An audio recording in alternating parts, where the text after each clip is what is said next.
Joshua 13. When Joshua was very old, the Lord told him, "You are very old, and a great deal of land remains to be conquered. This is the land that remains, all the territory of the Philistines and all the Gershurites from Shihor River east of Egypt northward to the territory of Ekron. It is regarded as Canaanite territory, including the area belonging to the 5 Philistines lords who ruled in Gaza, Ashdod, Ashkelon, Gath, and Ekron, as well as the Avite land to the south, all the Canaanite territory from Arar in the region of Sidon and Aphek, as far as Amorite territory, the territory of Byblos, and all of Lebanon to the east from Baal-Gad below Mount Hermon to Lebo Hamath. I will drive out before the Israelites all who live in the hill country from Lebanon to Misrephoth Meim, all the Sidonians. You be sure to parcel it out to Israel as I instruct you. Now divide up this land among the 9 tribes and the half-tribe of Manasseh. The other half of Manasseh, Reuben and Gad, received their allotments from tribal lands on the east side of the Jordan, just as Moses, the Lord's servant, had assigned them. Their territory started at Aroer on the edge of the Arnon Valley, including the city in the middle of the valley and the whole plain of Medeba as far as Dibon.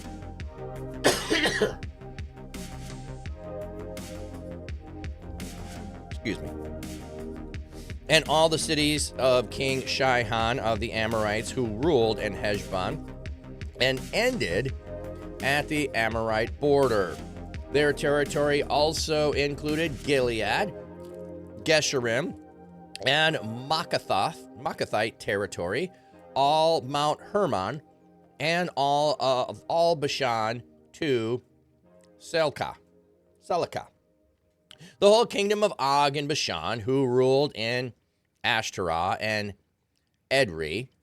He was one of the few remaining Rephaites.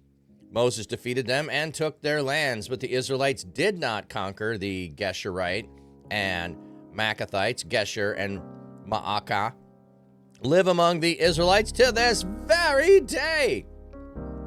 However, Moses did not assign land as an inheritance to the Levites.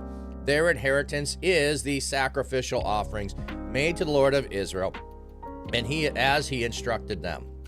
Moses assigned land to the tribe of Reuben by its clans. Their territory started in Aroer on the edge of the Arnon Valley and included the city in the middle of the valley, the whole plain of Medeba, Heshbon, and all the surrounding cities on the plain, including Dibon, Bamoth Baal, Beth Baal Meon, Jahaz, Jedamoth, Jephah, Kirithaim, Sibmah, Zerath, Shahar on the hill of the valley, Beth Peor, the slopes of Pisgah, and Beth Jeshemoth.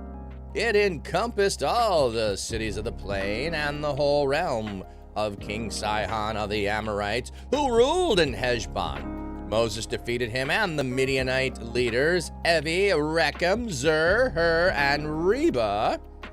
There were subjects of Sihon and lived in the territory. The Israelites killed Balaam, son of Beor, the omen reader, along with the others. The border of the tribe of Reuben was the Jordan. The land allotted to the tribe of Reuben by its clans included these cities and their towns. Moses assigned lands to the tribe of Gad by its clans. Their territory included Jazer, all the cities of Gilead, and the half of Ammonite territory, as far as Aroer near Rabbah. Their territory ran from Heshbon and Ramoth, Mizpah, and Medoim, and from Mahanaim to the territory of Debir. It included the valley of Beth Haram, Beth Nimrah, Succoth, and Zaphon, and the rest of the realm of the king Sihon of Heshbon, the area east of the Jordan, to the end of the sea of Kinnerath. The land allotted to the tribe of Gad by its clans included these cities and their towns.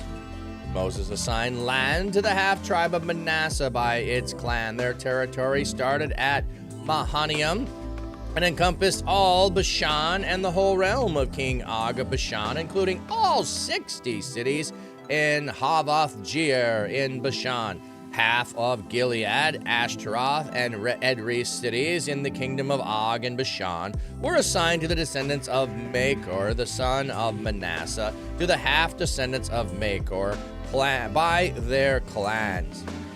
These are the lands assigned by Moses in the Rift Valley plains of Moab, east of the Jordan River, opposite Jericho. However, Moses did not assign land as inheritance to the Levites.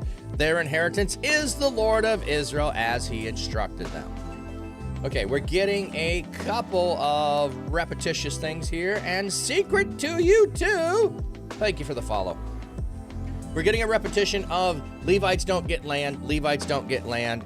We're going to get that. We get a repetition of, and the Raphaite was in the same. We just had that, but we have to, like, it is this echo that you hear when you're listening to this orally, okay? When you are listening to this being read to you, there is that kind of crescendo of things. And why are they taking the time to list out all of this? They weren't drawing maps that people could have. They would have known all of these regions. If you lived in my territory where I live, in the counties around me, I could name landmarks that you would know, all the way from the White River all the way down to the Muskegon River and over to the Grand River. And I can name all of these locations that are going to help you be able to identify the territory. And I could name cities along the way that would be so small that you wouldn't know them if you didn't drive past them. But that's what they're doing. They're naming all of the places that were there. What? This stream is live. Well played, Lucis, and welcome in, Mel. Good to see you.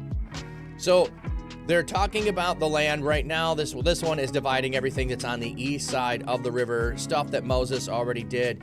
But what we had just before this, so in the previous chapter we had, and they conquered all the land.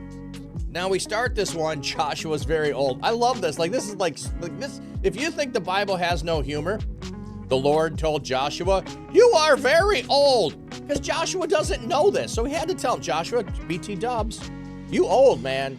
No, Joshua knows. He's addressing the circumstances and saying, hey, you will not be around forever. You need to get some of this taken care of. Here's what's left. Now, the previous chapter made it sound like they had conquered everything. Now we say they did not quite get it all. Here's what is left that still needs conquered. So this is one of those things that people in Scripture debate on which side of it is that they need to be. Is all the land conquered? No. If they've never fully always conquered all the land, then they've still got to do it. Except they lost the land because they forfeited it by not following God. Should he choose to restore them? He will. If not, it doesn't matter. Depending on how your theology is, you might fall on different sides of all of that. So going back through and mentioning people that will become more prominent as we go forward in the story.